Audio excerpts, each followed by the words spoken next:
दीवार पर टंगी सास। पंजाबी में कहावत है, सास चंगी होवे या ते दीवार ते टंगी होवे। संगीता की शादी भी एक ऐसे ही घर में होती है जहां उसकी सास दीवार पर टंगी होती है। ससुर और पति शादी के पहले दिन उसे सास के फोटो के सामने ले जाते हैं, जहां ससुर जी कहते हैं, बेटा बेटा संगीता, ये तुम्हारी सास थी, बहुत नेक और भली, लेकिन थोड़ी गुस्सैल थी। गुस्सा आने पर सब तहस नहस कर देती थी, पर अब ये इस दुनिया में नहीं है। हाँ संगीता, माँ होती तो तुम इनकी कोई बात टाल नहीं सकती थी, वरना तो माँ घर में भूचाल ले आती। संगीता मन में खुश होती है कि अच्छा है कि ऐसी औरत अब इस घर में नहीं है, लेकिन दिखावे के लिए वो जैसे ही सास की फोटो के सामने हाथ जोड़कर खड़ी होती है, ये क्या? सास उसे देखकर मुस्कुराने लगी। संगीता आंखों को मलकर एक बार फिर से देखती है, लेकिन फिर सास के चेहरे का भाव, भंगिमा यानी एक्सप्रेशन बिल्कुल बदले होते हैं।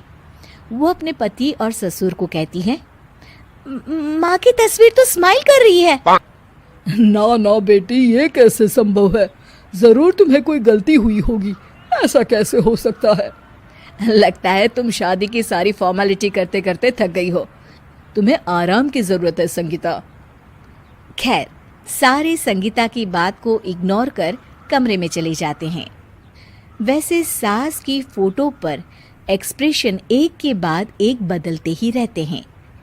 सुबह होती है, पति और ससुर को काम पर भेजकर संगीता कमरे की सफाई करने में लग जाती है कि तभी उसे आवाज आती है, टेबल ठीक से साफ करो। ऐसे भी कोई टेबल साफ करता है? इससे अच्छा तो ये गंदा ही था। किसी औरत की आवाज सुन संगीता दंग रह जाती है और सोचने लगती है कि आवाज कहाँ से आई। आवाज को नजरअंदाज कर वो फिर से अपना काम करना शुरू करती है, लेकिन इस बार तो आवाज बिल्कुल उसके कान के पास से आती है। मेरा घर है ये, जब तक मैं थी चमका कर रखती थी, हर एक चीज शीशे की तरह थी। तुम्हें तो ना सफाई आती है ना कुछ पता है। क्यों तुम्हें मेरे घर की जिम्मेदारी दे दी गई है? पता नहीं तुमने मेरे बेटे को क्या दिखाई दिया। मैं होती तो एक से बढ़कर एक लड़कियों की लाइन लगा देती।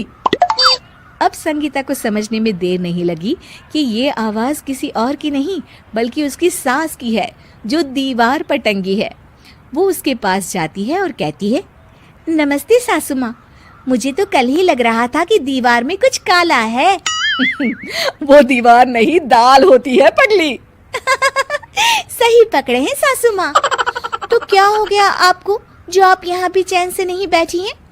सुना मैंने आपका व्यवहार काफी गुस्से वाला था।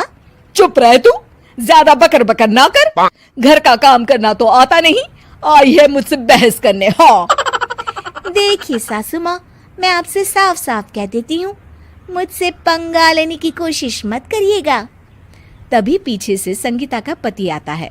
अरे संगीता, किससे बात कर रही हो? कौन है वहाँ? संगीता की सास की फोटो फिर से पहले जैसी हो जाती है। आपकी माँ से कह रही थी कि मुझे काम करना आता। अरे संगीता, माना सास के ताने हर बहू को अच्छे लगते हैं, लेकिन यहाँ तो माँ है ही नहीं, तुम तो फोटो से ही। तुम भी लाजवाब हो संगीता। किसी को विश्वास नहीं होता कि संगीता अपनी मरी हुई सास की फोटो से बात करती है। वहीं आए दिन संगीता की सास संगीता को किसी न किसी बात पर आते जाते ताने देती। संगीता को भी अब सास के तानों और उनसे बात करने की आदत हो गई। वो कभी खानदान की कहानी तो कभी तीज त्योहार कैसे मनाए या किसी व्यंजन की रेसिपी सास से ही पूछती।